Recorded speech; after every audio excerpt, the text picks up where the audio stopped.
찬송가 210장 하시니에 예배 시작하도록 합니다.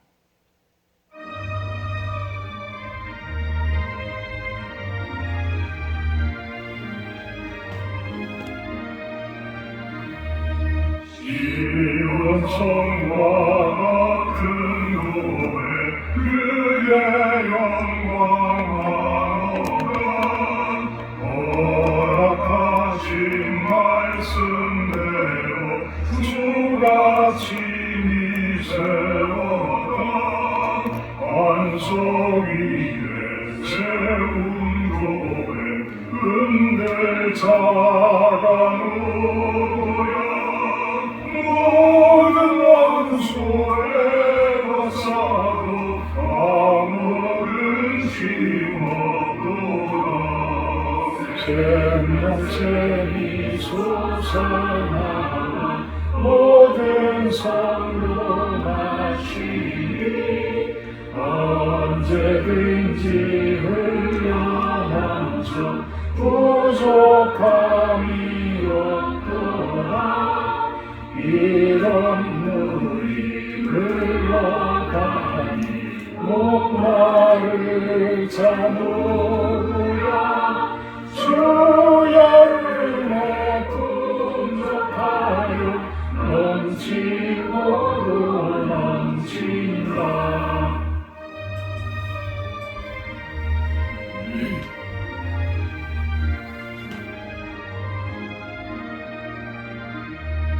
주의 은혜 내가 받아 시온 백성 되는데 세상 사람 비방해도 주를 찬송하리라.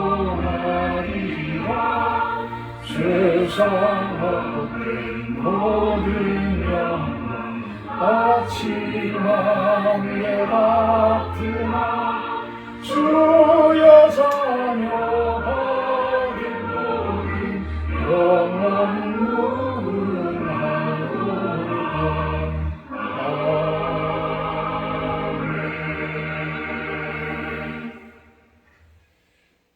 사도신경 하심으로 신앙 고백하도록 합니다.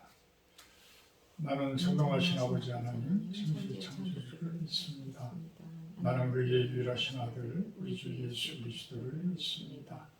그는 성령으로 잉태되고 동정녀 마리아에게 생하시고 본디 빌라도에게 고난을 받아 십자가에 못 박혀 죽으시고 장사된 지 사흘 만에 죽은 자 가운데서 다시 살아나셨으며 하늘에 오르시어 전능하신 아버지 하나님 우편에 앉아 계시다가 거기로부터 살아있는 자와 죽은 자를 심판하러 오십니다.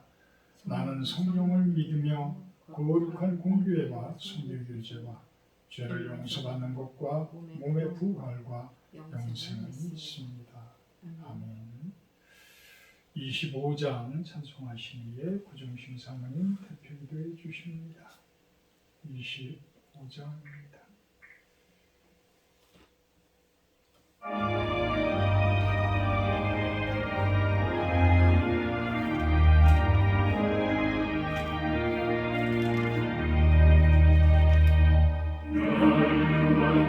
서서 주 앞에 의세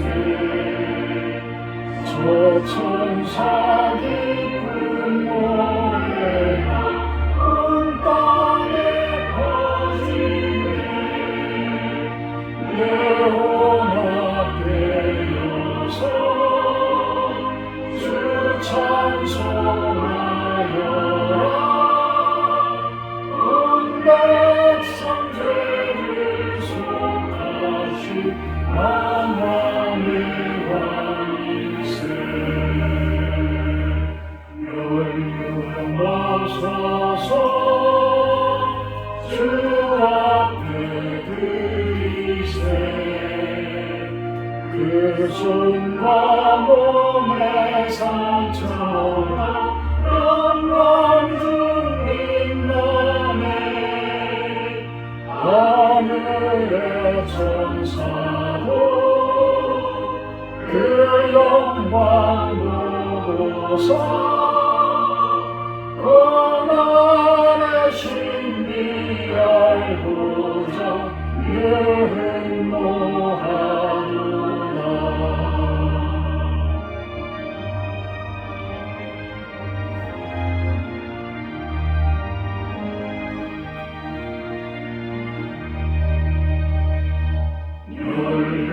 모소서 주 앞에 드리세. 온 세상 전쟁 그치고 참 평화 오겠네. 주 보좌 앞에서 온 백성 엎드려 한량없는 영광을 늘 찬송합니다.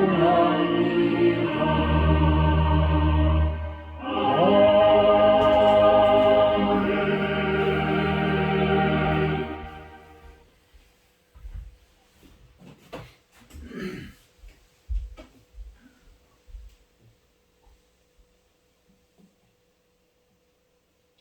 사랑의 하나님 아버지, 감사합니다. 귀한 예배로 하나님께 영광을 올려드립니다.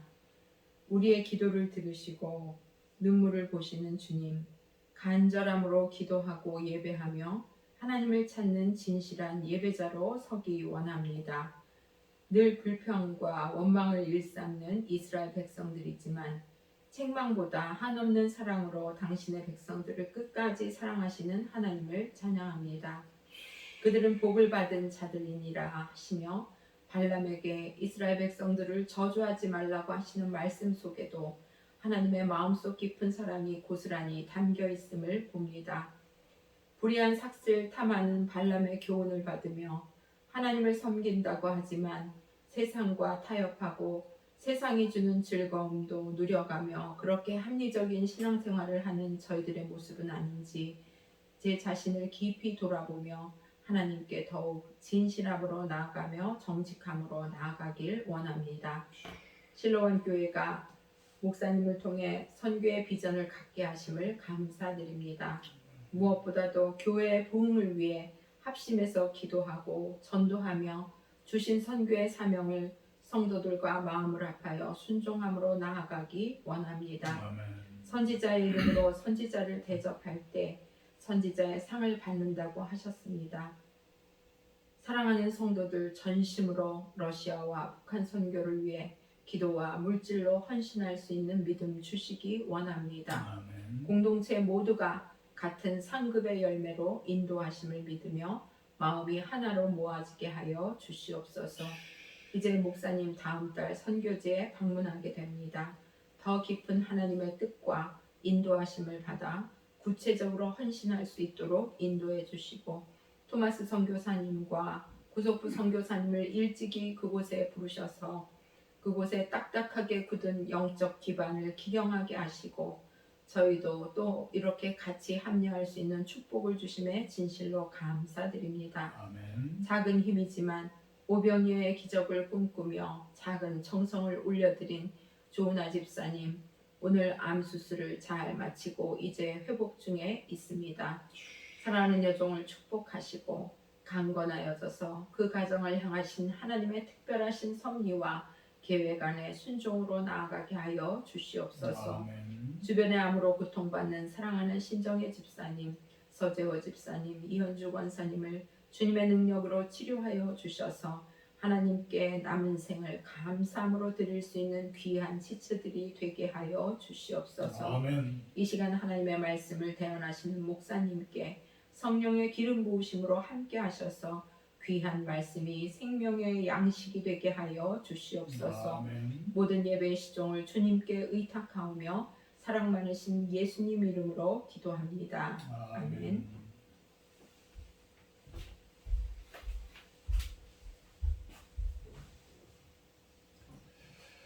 감사합니다. 오늘 말씀은 디모데전서 5장 말씀입니다.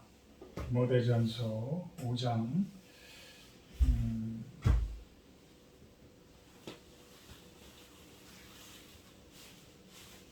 17절에서 마지막 25절까지 제가 공독하도록 합니다. 디모데전서 5장 17절에서 25절까지 제가 공독하도록 합니다.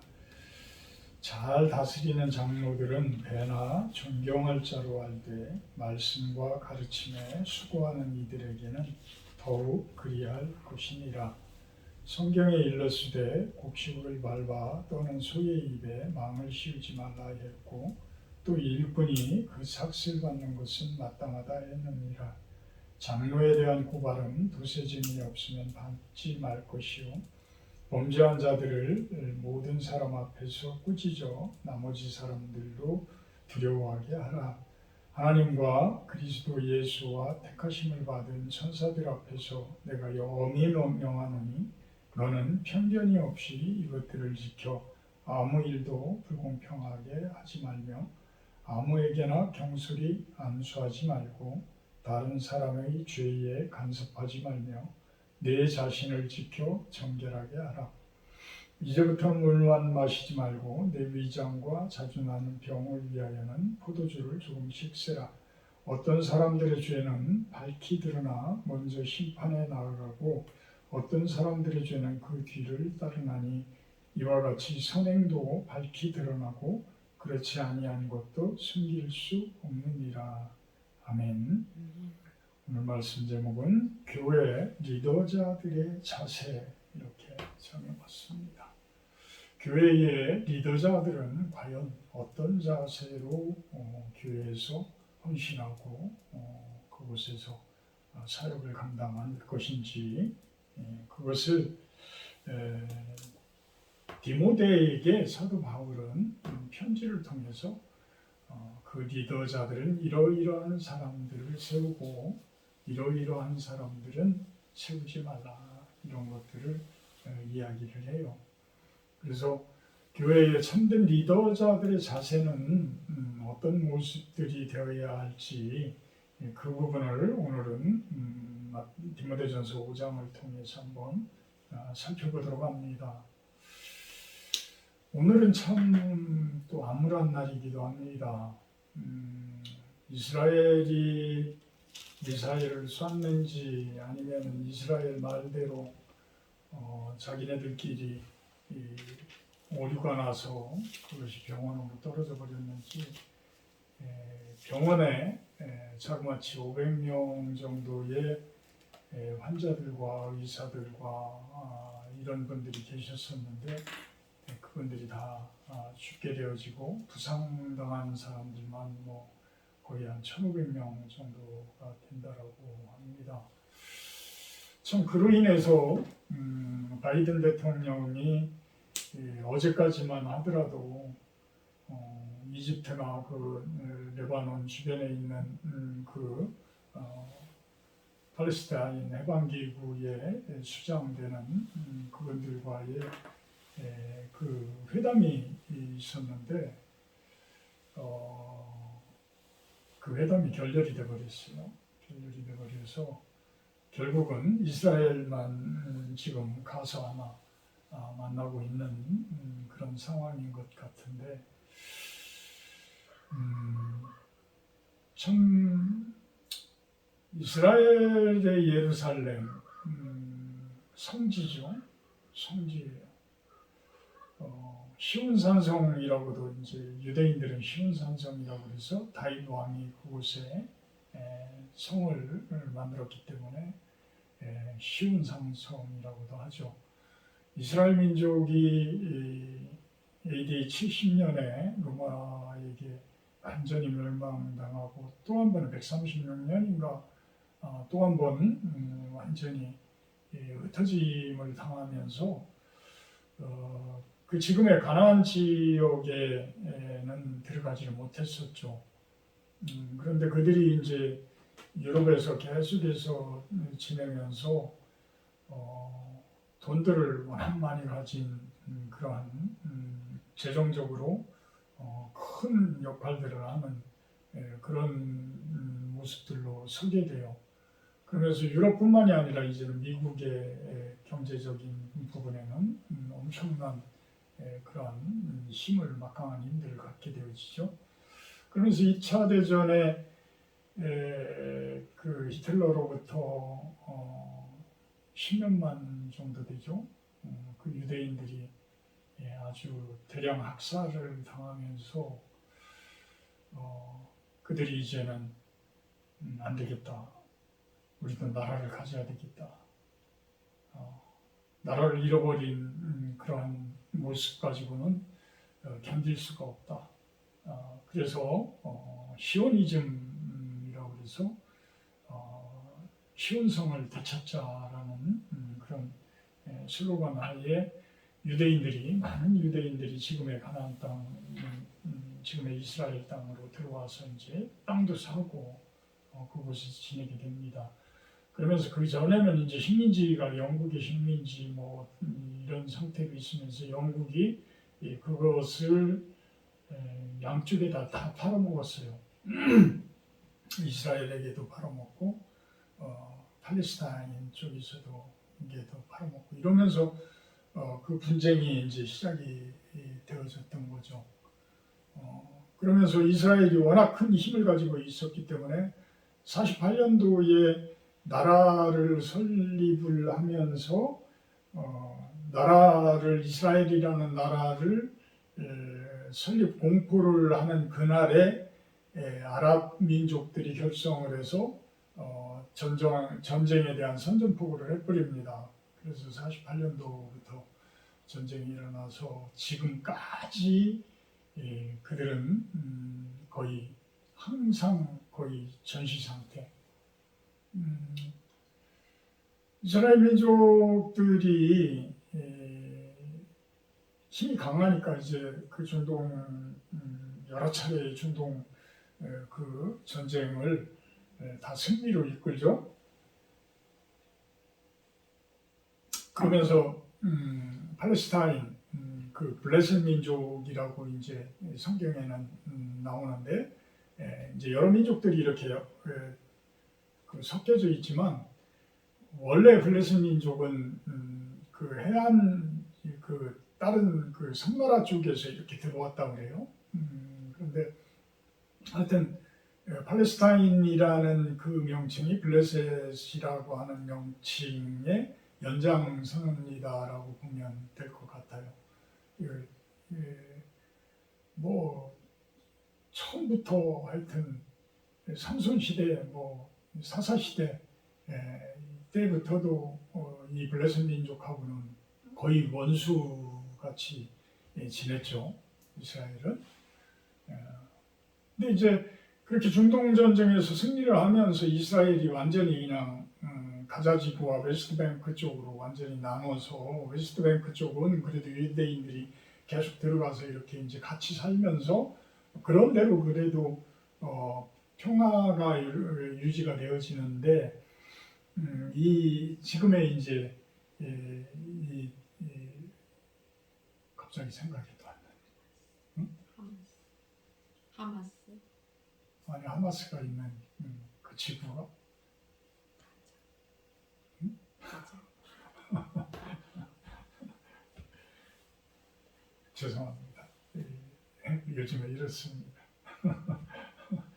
하여튼 가자지구에 이스라엘 군인들이 이제 들어가서 그들을 완전히 압박을 하고 통치를 했었다고 그래요. 그러다가 이제 그들의 저항이 워낙 세고 유엔에서도 뭐 권장을 하고 그래서 이제 그 가자지구에서 이스라엘 군인들이 철수를 하죠. 그러면서 그곳이 이제 놔두게 되는데 이 사람들이 처음에는 40만 정도로 시작했던 인구가 지금 200만 정도가 된대요. 근데 이들은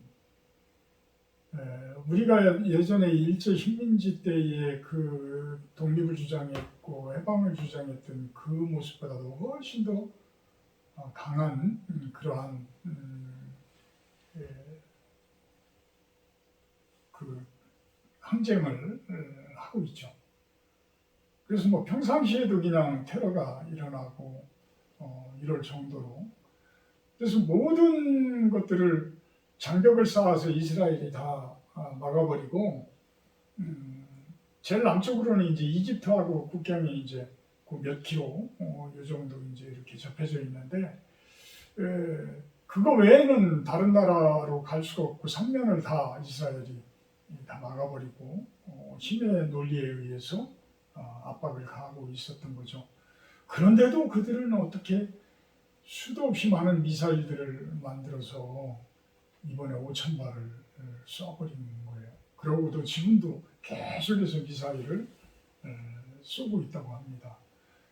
그래서 그들은 또 지하에 땅굴들을 만들어 가지고 아예 이번에 이제 전쟁을 일으키면서 그에 대한 대비를 엄청나게 만들어 놓은 상황 같아요.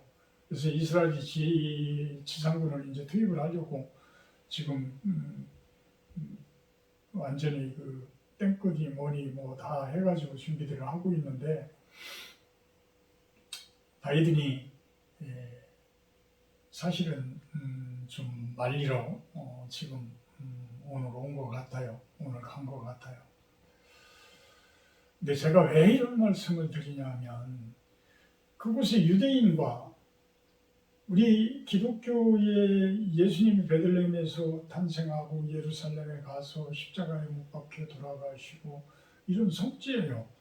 610년인가의 지금의 무슬림들이 또 마호메스에 의해서 그곳에 그 어떤 유대인의 이단 또는 우리 기독교의 이단 이렇게 이야기를 하기도 해요. 그래서 그들은 같은 하나님이다. 같은 하나님이다. 이렇게 됐던 것인데 십자군 전쟁 때부터 또 완전히 종교전쟁이 돼버리면서 그들과는 원수가 되어져 버렸고 종교의 교리적인 해석이 잘못되어지면 프랑스와 독일의 그러한 종교전쟁처럼 30년, 40년의 전쟁까지도 그렇게 치르게 되고 이래요. 한 기독교 내에서도 구약과 어떤 부종교와 신종교의 그 대립 이런 것들에 의해서 있는 것이죠. 저는 예수님의 복음이 아니고서는 전 세계에 평화는 없다라고 저는 감히 이야기를 해요. 근데 그 지역에 지금 예루살렘 지역의 기독교 인구는 몇 퍼센트밖에 안 된다. 몇 퍼센트. 이스라엘의 2%인가 정도밖에 안 되고 지금 가나 지구에도 1,100명인가 정도밖에 기독교 인구가 안 된다고 그래요. 그러니까 참 예수님의 힘이 그곳에서는 미치지 않는 땅. 예수님께서는 원수까지도 사랑하라고 했는데 그들은 이에는 이, 눈에는 눈, 그 힘의 논리에 의해서 그들은 지금 전쟁을 치르고 있어요. 서로가 강한 힘을 가져서 상대방을 억누르게 되면 그것이 평화다라고 생각들을 하는데 그런 엄청난 착각들이 어디 있어요. 우리 대통령도 그런 식으로 말을 하면 잘못하면 큰일 나요. 끝없는 저항이 있고 끝없는 분쟁이 있을 수밖에 없는 거예요. 힘의 논리에 의해서 하는 평화는 진정한 사랑의 평화가 아니면 이 세상에는 참된 평화가 있을 수가 없는 거예요. 서로가 사랑하는 평화, 서로가 아껴주는 평화, 서로가 섬겨주는 평화. 그러기 위해서는 어떻게 해야 돼요? 상대를 이겨야 돼요? 상대를 짓눌러야 돼요? 상대를 억압해야 돼요? 그게 아니에요. 가장 약한 자부터 섬기라고 이야기하잖아요. 가장 약한 자부터 섬겨줘라. 구약 성경에도 사실 내 이웃을 네 몸과 같이 사랑하라. 레위기 19장 18절 말씀이 있어요. 19장 18절 말씀. 근데 그들은 그들만의 사람들로만 적용을 해. 왜 타인들에 대해서 그렇게 적용을 못해요? 구약 성경의 이사야서에도 수도 없이 많은 곳에 그렇게 돼 있잖아요. 나그네를 섬겨야 되고 과부를 섬겨야 되고 이거는 다 당연한 이치들이잖아요. 나그네가 뭐예요? 내 민족이 아니에요. 내 가족 사람이 아니잖아요. 외부인들이잖아요. 그런 마음들이 없으면 참 참된 평화가 없다. 그래서 이 땅 가운데 교회의 존재가 필요한 것이고 그 교회라는 것이 서면서 그 지역에는 참된 하나님의 샬롬이 있는 그런 하나님 나라가 세워지는 모습, 하나님의 동산이 되어지는 그러한 모습이어야 한다는 거예요. 저는 요즘에 그런 묵상 가운데 그런 생각도 해봤어요. 참된 사역은, 참된 목회는 내 이웃들과 잘 사귀며 잘 지내는 것이다. 그들을 하나님 믿지 않는다고 정죄하며 그들을 어떤 구원받지 못할 사람들이라고 이렇게 내가 판단해버리는 이런 모습은 아니다라는 거예요. 아니다. 그거는 하나님이 하실 일이고 하나님께서 하실 일이고 우리는 사랑할 권리밖에 없다. 내 이웃을 사랑할 권리밖에 없다.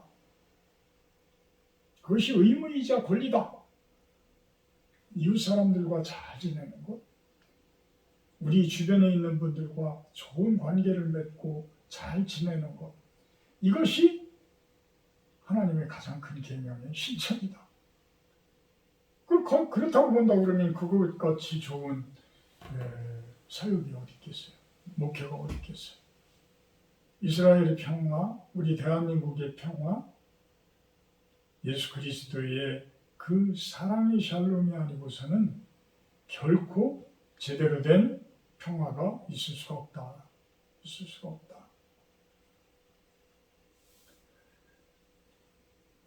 5장 1절에 보게 되면 늙은이를 꾸짖지 말고, 늙은이라고 해석을 해놨는데 참 이제는 노인들 이렇게 좀 바꿔야 되지 않겠나라는 생각도 해봐요. 개역개정 4판까지 오면서도 아직도 늙은이를 이런 표현들을 하는데 연세 드신 분들을 꾸짖지 말고 권하되 아버지에게 아들 되라.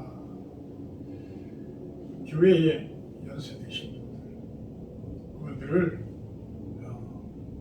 내가 어떤 영성을 많이 가지고 있다고 해서 그들이 잘못한다고 해서 막 꾸짖고 정죄하고 판단하고 하지 말라는 거예요. 젊은이에게는 형제에게 되라. 형제에게 되라. 늙은 여자에게는 연세 드신 여자분들에게는 어머니에게 하듯 하고 젊은 여자에게는 온전히 깨끗함으로 자매에게 하듯 해라. 이 대목이 중요해요. 젊은 여자들에 대한 이 부분이 중요한데 교회는 서슴 없이 그냥 그런 부분들을 간과하고 막 호도하고 이러는데 지켜야 될 것들은 지켜야 돼요. 그래서 잘못되어져 가는 잘못된 경우들도 아주 많아요. 특히 목회자로서는 어떤 그런 처신을 잘해야 하고 젊은 분들과 농담도 함부로 해서는 안 되고 특히 목사님들이 젊은 여자분들과 사모님하고 뭐 같이 이렇게 다닌다고 한다고 그러면은 괜찮지만 사모님을 제외한 여자분들하고 같이 다니고 이러면 문제가 꼭 일어나는 것을 보곤 합니다. 특히 그 음행 문제에 대해서 이런 부분에 대해서는 교회에서 특히 더 아주 강하게 절제를 해야 합니다. 그래서 온전히 깨끗한 모습으로 내 자매에게 하듯이 그렇게 해라라고 이야기를 합니다. 3절에 참 과부인 과부를 존대하라. 이것은 9절에 보게 되면 과부로 명부에 올릴 자라는 표현을 해요. 이 당시의 과부는 아주 존중받는 과부를 이야기를 합니다. 가톨릭에서 이야기하는 어떤 수녀들 또 내지는 우리 이 기독교에서의 어떤 권사님들 이 정도 되는 위치에 계신 분들을 이야기합니다. 그래서 참 과부인 과부를 준대하라. 그 당시에 에베소 교회에는 과부 명부를 만들어서 그 과부 명부는 어찌 보면 그 권사님들 명부 뭐 이렇게 이제 우리가 이해를 하면 될 것 같아요. 그래서 그분들의 자격 조건이 이렇게 주어져요. 한번 뒤쪽에서 보도록 합니다.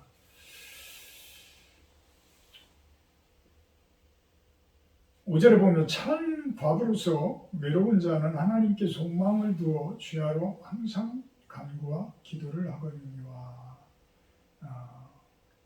참 과부로 등재될 분들은 이렇게 하나님께 소망을 두고 항상 간구와 기도를 하시는 분들을 과부명부에 올려주셨다는 거예요.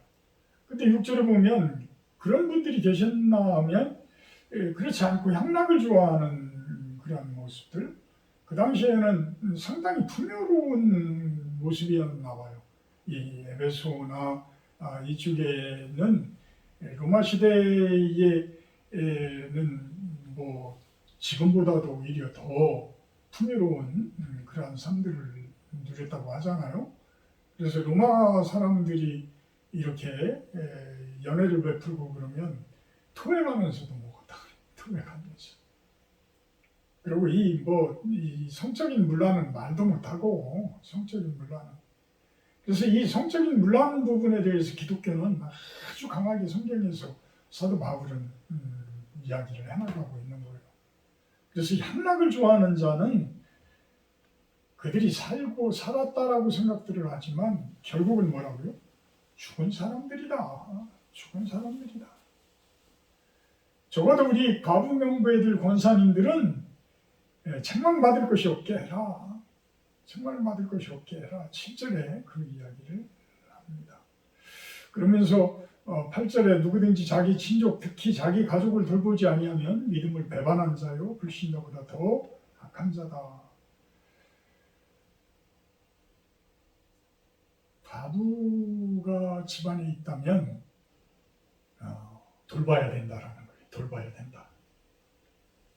누가 돌봐야 된다? 자기 가족들이 돌봐야 된다. 오히려 그것을 돌보지 않고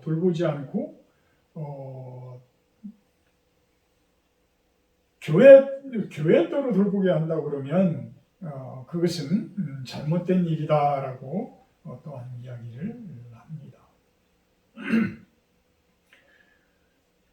사실 기독교인들은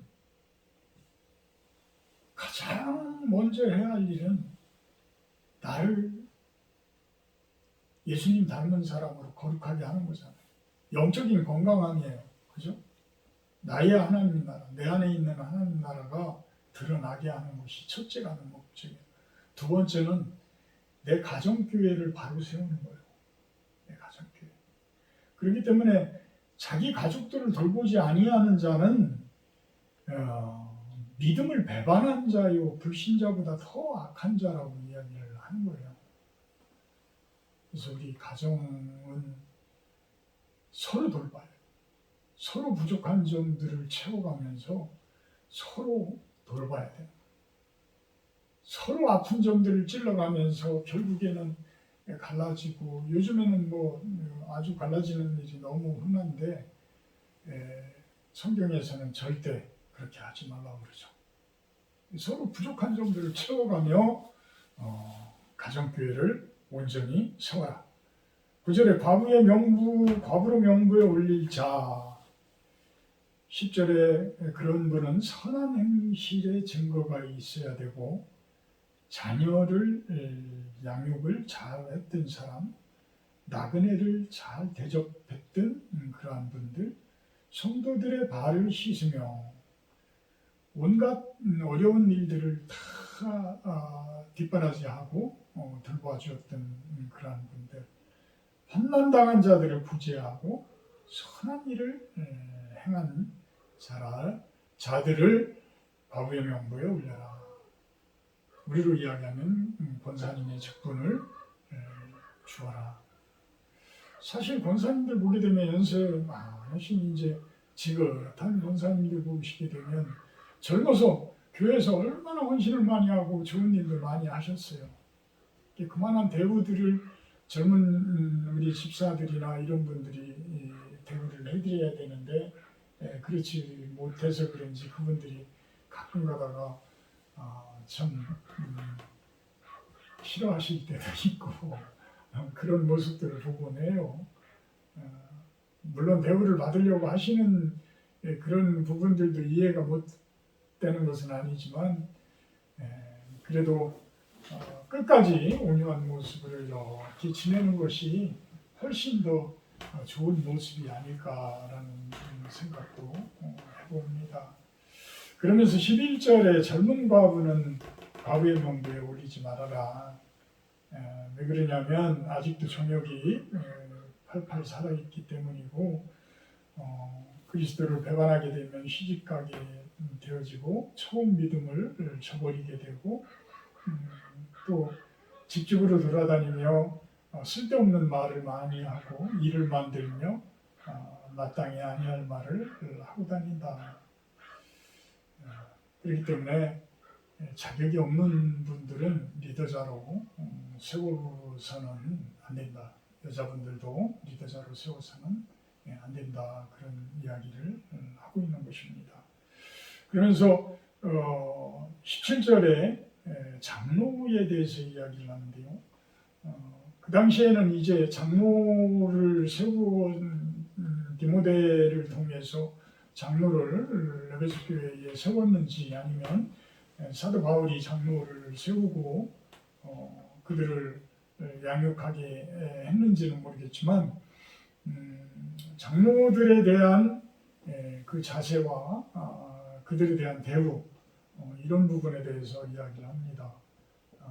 장로일 수도 있고요. 그 당시에는 지금으로 이야기하면 목사, 장로 이렇게 같이 보면 될 것 같아요. 근데 오히려 여기서 디모데전서 5장에서 이야기하는 장로님은 목회자의 모습으로 보게 되면 맞을 것 같습니다. 17절에 잘 다스리는 장로들은 배나 존경할 자로 알되 말씀과 가르침에 수고하는 자 이들에게는 더욱 그리해라. 디모데에게조차도 잘 섬기고 존경해라라는 거예요. 그분들을 제가 목회자라서 이런 이야기를 하는 것이 아니라 지금 성경 이야기를 하고 있는 겁니다. 18절에 성경에 일렀을 때 곡식을 밟아 떠는 소의 입에 망을 씌우지 말고 또 일꾼이 그 삭슬 받는 것이 마땅하다. 참 사도 바울은 이 대목들을 이야기를 몇 번 하시는데 그러면서도 사도 바울은 여러분들에게 폐를 끼치지 않기 위해서 나는 주야로 일을 했다라고 이야기를 합니다. 그래서 텐트메이커, 장막 짓는 자의 생업을 가지면서 선교를 했었던 분이죠. 그래서 그분들의 어찌 보면 어려움에 대해서 더욱더 많이 알았던 것 같아요. 그래서 목회자들에 대해서는 레위인이 이스라엘 민족의 10분의 1의 그 11조를 레위인들에게 주어서 그들로 하여금 온전히 하나님 섬기는 일만을 담당하도록 하였듯이 그런 일은 당연한 일이다. 목회자를 싹쓸 주고 하는 일들은 당연한 일이다. 그들 또한 일꾼 아니냐? 하나님의 일꾼인데 그 삭슬 받는 것은 마땅하다. 이런 이야기를 합니다. 그런데 그런 장로들 중에서도 또 못된 장로들이 있어요. 목사들 중에서도 못된 목사들이 있어요. 그들은 어떻게 고발을 하냐면 두세 증인이 없으면 받지 마라. 두세 증인이 한 사람의 증인도 아니에요. 한 사람의 증인은 거짓일 수가 있기 때문에 2명, 3명의 증인들이 있어야 된다. 그러면서 범죄한 것이 드러난 그 범죄자들은 20절에 보게 되면 모든 사람 앞에서 꾸짖어 나머지 사람들로 두려워하게 해라. 사실 자격도 없는 사람들이 리더자가 돼버리면요, 참 밑에 사람들은 엄청 힘듭니다.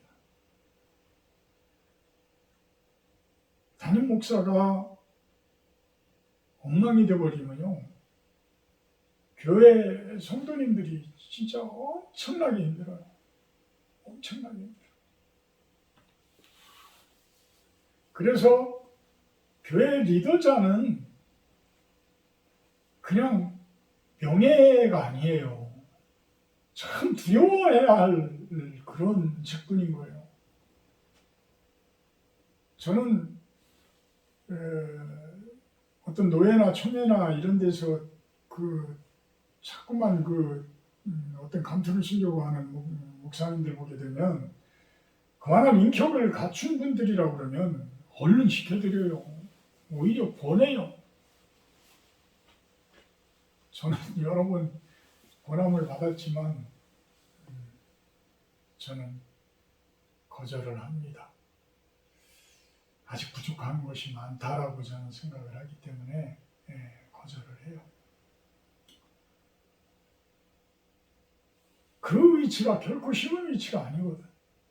타인들의 본이 되어지고 타인들의 모본이 되어지고 모범이 되어지는 그런 삶을 산다는 것이 쉽지 않은 거예요.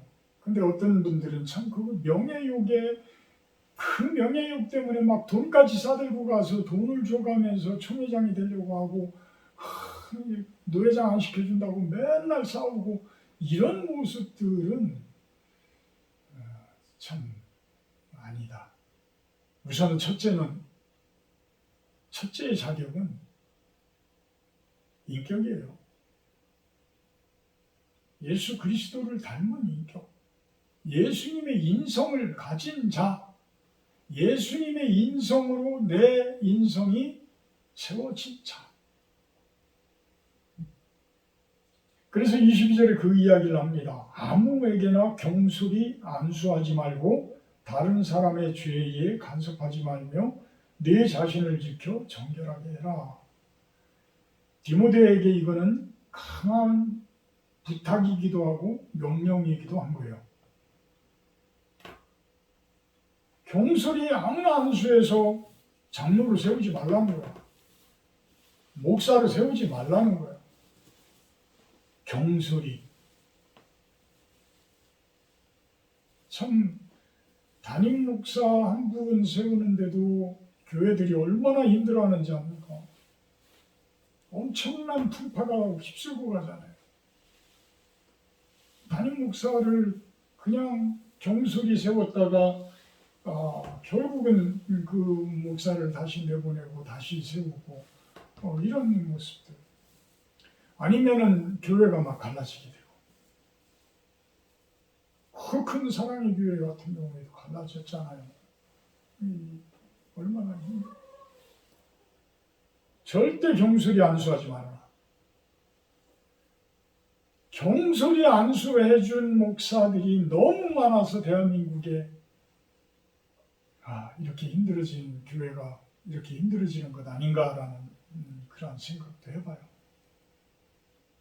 그래서 참 안수, 목사 안수, 장로 안수 그거 해주는 거 함부로 해서는 안 된다.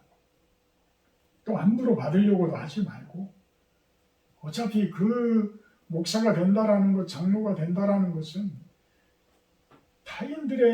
타인들보다 월등한 그러한 영성을 갖추려고 하는 것이고 거룩함을 갖추려고 하는 것이고 그 위치에서 타인들의 본이 되려고 하는 것이지, 내가 그 명예를 가지려고 그 높은 자리라고 생각을 하면 큰 오산인 거예요. 큰 오산. 종이 되어야 하리라. 종이 되어야 하리라. 섬기는 자가 되어야 하리라. 섬김을 받으려고 하는 것이 아니라 섬기는 자가 되어야 하리라. 23절에 포도주 얘기를 조금 합니다. 조금씩 써라. 어떤 때에 위장과 자주 나는 병을 위하여 필요할 때는 써라. 술에 대해서 말씀을 드리지만 알코올은 1급 발암물질, 암을 만들어내는 그것도 2급도 아니고 1급 발암물질 임을 명심하시고 술에 임박이지 말고 술에 취하지 말고 반드시 문제가 생겨요. 반드시.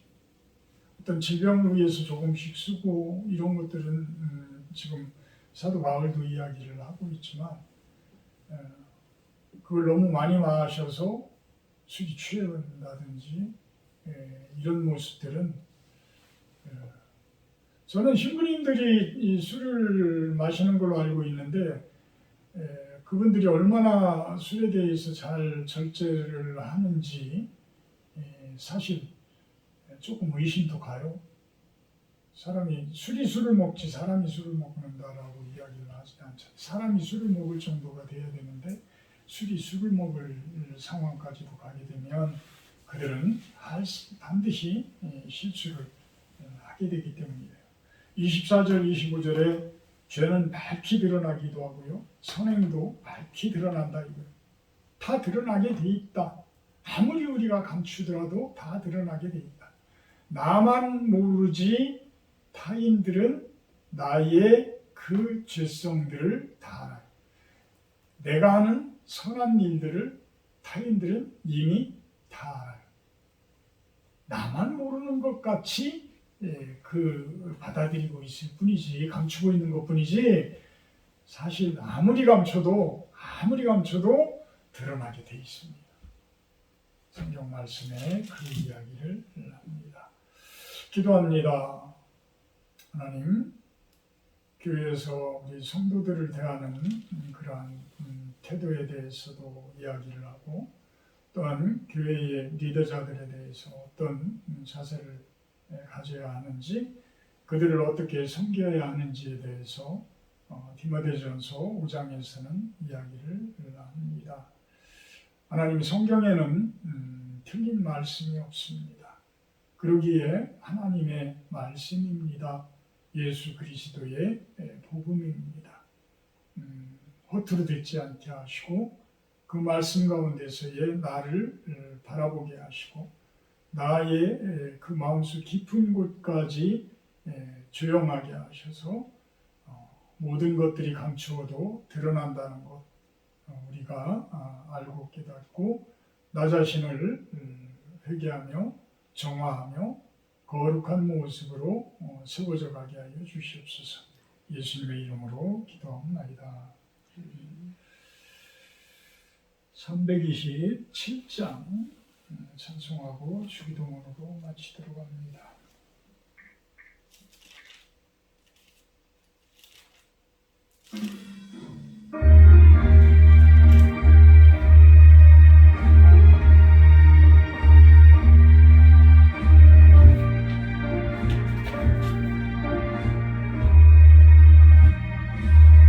주의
주의 재단의 선제사들이 후에 주의 마음을 주장하니 주의 뜻을 따라 그와 동행하며 영시로 나를 누리겠네.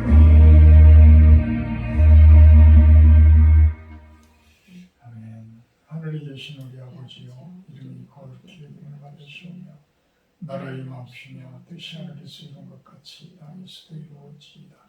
오늘날 우리에게 용한 양식을 주옵시고 우리가 우리에게 주진 자를 사하여 준 것 같이 우리의 죄를 사하여 주옵시고 우리를 시험에 들게 하지 마옵시고 다만 악에서 구하옵소서. 내게 나라와 권세와 영광이 아버지께 영원히 있사옵나이다. 아멘. 감사합니다. 예배 마쳤습니다.